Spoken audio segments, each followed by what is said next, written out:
mess up a lot of things, you know. And so come Sunday, invite people. We need to be in church. I just feel like it's really winding down. Cindy sent me a text that she had got from someone, and it was talking about the blood moon and the Purim and how everything lined up on March 3rd.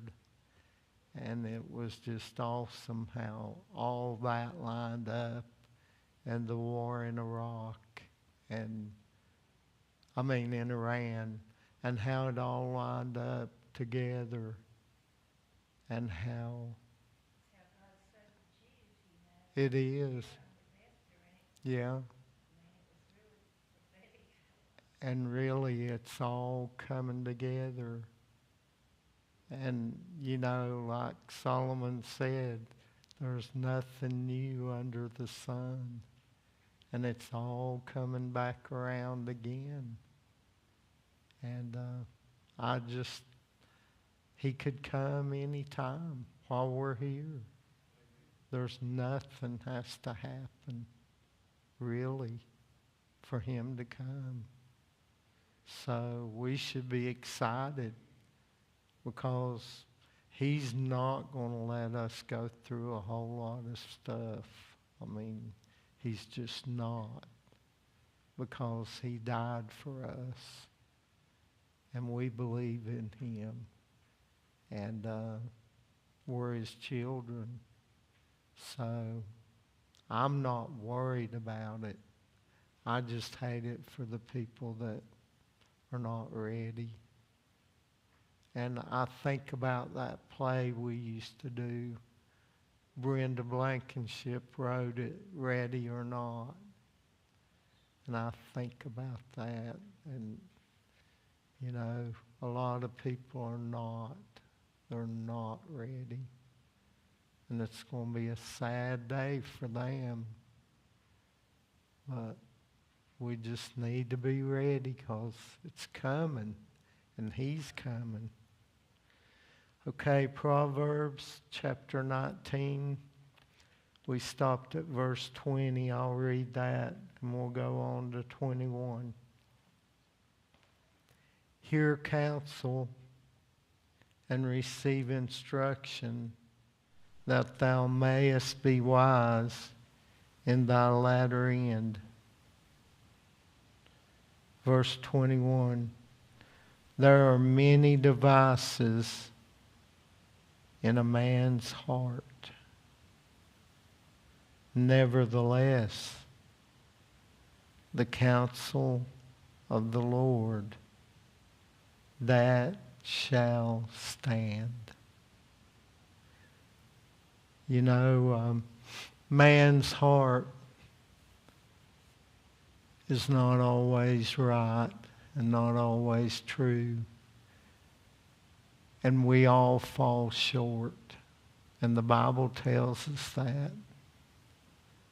And the best of us and the best that we can be, man we fall short of what God wants us to be. And we all falter and fail. So I want to be the best I can be. And the very best I can be, I still stumble and falter. And that's what he's talking about here.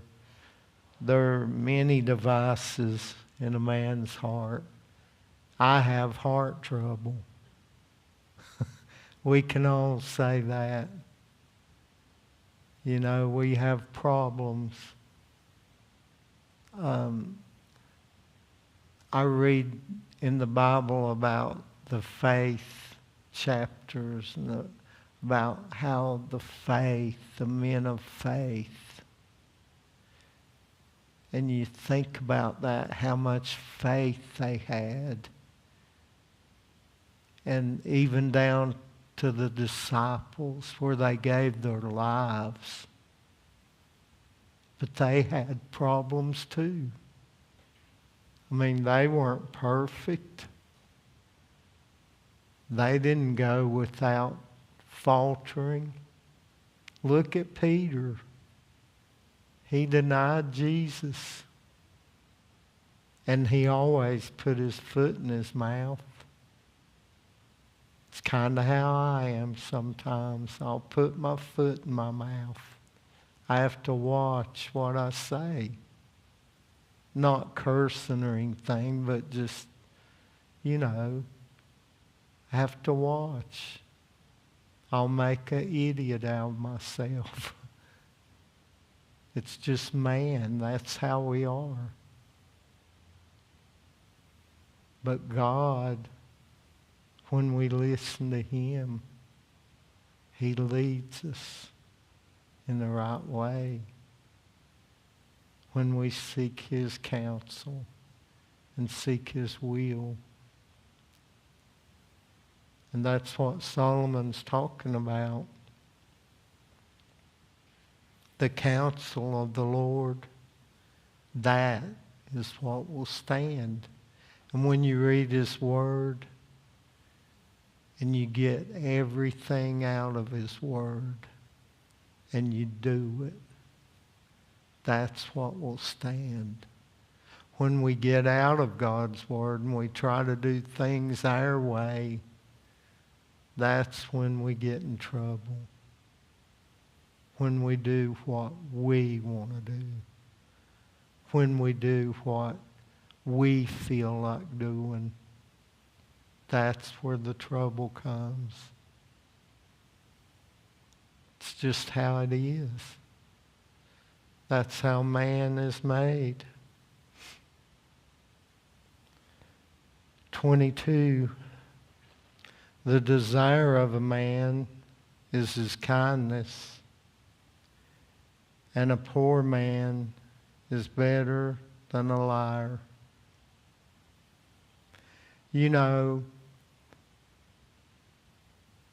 Man means to be kind.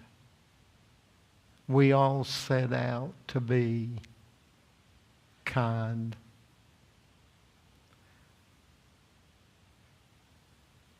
But really, we don't have the heart of God. We don't know the love of God. Only God has the love of God. And when He puts that love in us that He has, that's what makes us want to do better. It makes us be a better person. Because on our own, we don't know how to be the person we need to be. It's God that makes us. I tell people, if you see something good in me, that's God. If you see something bad in me, that's Tony Greer. And it's true. Man is not good. We're born into sin. That's us. That's how we are. Man is greedy. Man is that way. Man does not know how to love. But God, He knows how to love. He gave His only Son to die on a cross. I couldn't do that. You couldn't either. But God can. But a man, he desires to be kind, but we can't without God. We really can't. But a poor man is better than a liar, because it seems like the more people gain and the more riches they get, they want to hold on to them. People want to hold on to this world. And I'm not talking about people that are rich or wealthy. I'm not saying that, but I'm just saying we need to let go of things of this world. We need to hold on to God and the things that really mean something. You know, the more you give away, the more you really have. It's true. And being stingy is no good. It's like our church. Our church is the most given church. And we've never wanted for anything. And I'm not talking about just taking it and throwing it out here for people that really don't need it, or giving it to people that just take it and misuse it. That's different. When you give it to people that really need it, people that need help, people that try and they can't do for themselves, that's where it's at. That's where it becomes great. That's like giving it to the hand of God. And that's what he says in his word.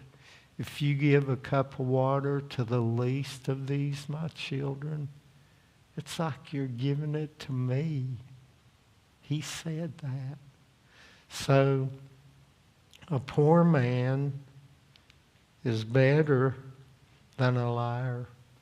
Poor man's great. 23, the fear of the Lord tendeth to life. The fear of the Lord tendeth to life, and he that hath it shall abide satisfied. You know, people don't fear the Lord anymore. They really don't. These people that deface churches, that do things, they hurt elderly people, they hurt children. I can't understand that. When we were growing up, people that were in jail had more compassion. People that committed crimes had compassion. I mean, I remember we lived on this road and it was dirt. It was mostly dirt. Had a little gravel, but they were paving it in front of our house. And back then they had people, convicts mostly from prison, paving the roads and working on them. And those convicts would work, and I guess they paid them, I don't know. But I remember as a boy, had the same haircut. And I remember running along the bank there at the road, and I remember those convicts would flip me a quarter and say, get you a Pepsi. Here, boy, get you a Pepsi. Instead of me being afraid of them going to hurt me. They had compassion. It's not that way anymore. They don't have fear. The fear of the Lord tendeth to life, and he that hath it shall abide satisfied. People are not satisfied. They don't fear God. I fear God. I love God. I respect him. I fear him. I know he's great and awesome. When I hear the thunder roll, and I see the clouds, and I see the mighty wind, I know that comes from God. I respect him. I respect his church, his people. I respect his people that are outside here, his people that are homeless. I don't want to hurt someone.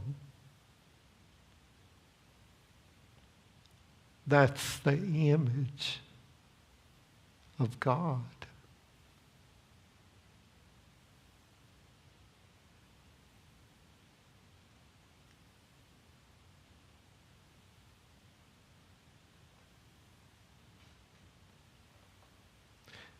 He said, whatsoever you do to the least of these, you've done it to me.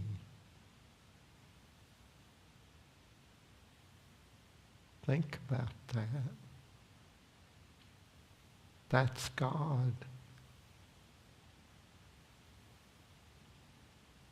That's our God. We need to respect him. We need to respect other people because they're the image of him. They're made in his image.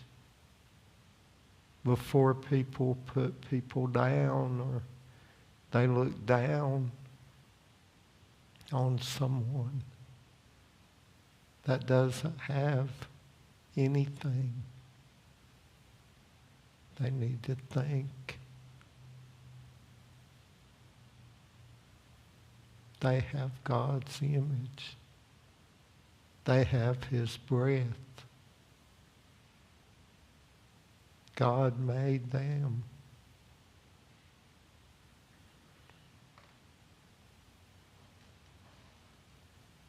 The fear of the Lord tendeth to life.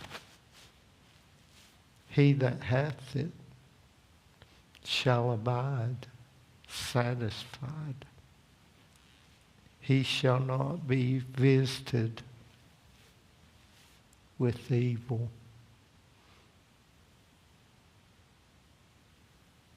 God will not allow evil to be visited if you fear him and you respect people and you do what he wants. 24. A slothful man hideth his hand in his bosom, and will not so much as bring it to his mouth again. Have you ever seen anyone that's so lazy they can't hardly feed themselves? That's what he's talking about here. There are some people that are just lazy. They don't want to work. They don't want to do anything. They don't want to work for themselves. And it's not judging them. They judge themselves. I mean, they really do. And that's the type of person that you can't keep helping. You hurt them by helping them. If you keep on feeding them, sooner or later, what happens if something happens to you?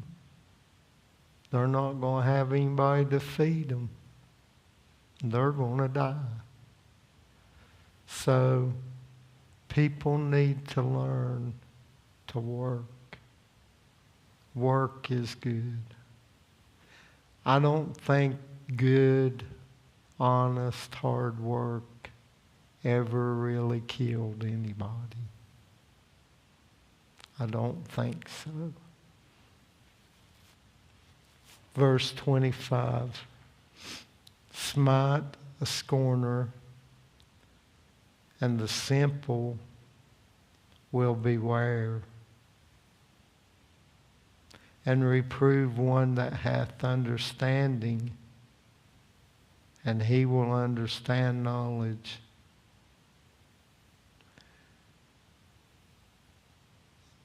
Have you ever tried to correct someone and you know you're right and you're just trying to help them and they get mad at you? That's what this is talking about. Smite a scorner, and the simple will beware.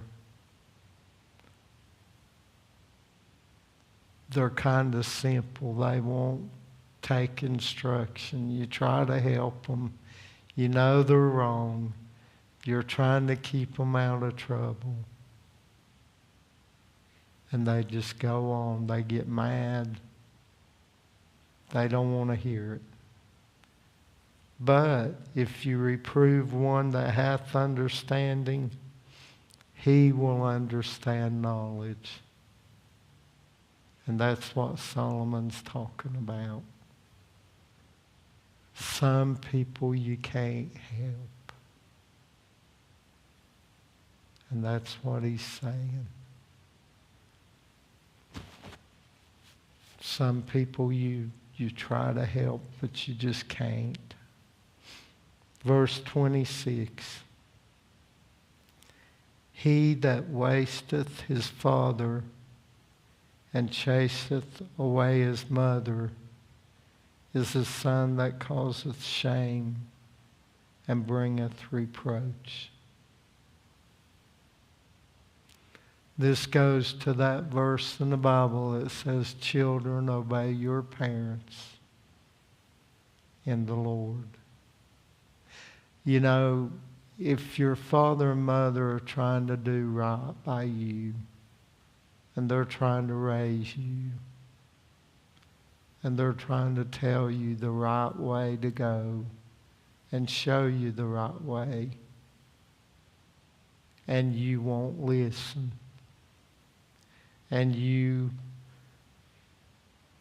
bring shame to them, and you just will not listen, and you go your own way, and especially if you're younger, and you won't mind, and you do everything against their will. That's what he's talking about here. It brings a reproach to them. And even, you know, when my mom and dad were in their 80s and 90s, I respected my mom and dad because that's my parents. And it kind of goes back to when we talked about Noah and Shem and Japheth and how Ham disrespected his dad. It's kind of like that. You don't disrespect your parents. That's your parents. And you always respect them because they've done a lot for you, you know. And I know I've probably said this, but I remember when I had children, I went back to my mom and dad, and we were sitting at their table, and I said, I want to tell y'all something. My dad had dementia, and this was before he got sick, and he still knew me as Tony. He used to call me that boy. when he got dementia. But I said, I want to tell you, every whipping you ever gave me, every spanking you ever gave me, every time you corrected me, I want to thank you. Thank you so much.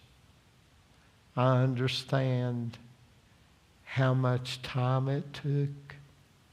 I understand how hard it was for you to do that. And I understand how much love it took for you to do that. And how hard it was. And now I understand it was a whole lot harder for you to correct me and to do whatever you needed to do, spank me or take the switch to me or whatever, than it was to just let me go. You could have let me go and not done anything, and it would have been easier. But you corrected me, and I want to thank you. And I mean it. And it's a lot harder to do that. And a lot of parents today, they don't want to do that. They don't want to correct their children. And it's just raising their children right. It's teaching them. And maybe it's not every time switching them or whipping them or whatever, but just correcting them. You know, takes time. Takes more time than just leaving them kicking and screaming in Walmart or whatever you're going to do. But my children are the same. They've told me, Dad, thank you for correcting me. You know, and my son, we went to Georgia one time and he said, Dad, Dominic, he said, I was never that bad, was I? When Dominic was younger. And I said, Chris, you were a whole lot worse than that. But I have good grandchildren. I'm thankful for that. I have good children. So, well, our time's come and gone. We're going to stop right there. Solomon went through a lot. And I'm glad he wrote it down so we could have something to go by. And we could know the things he went through, the mistakes that he saw, and he wrote down. He asked God for wisdom, and God gave it to him. And that's what we need to ask for too. We need to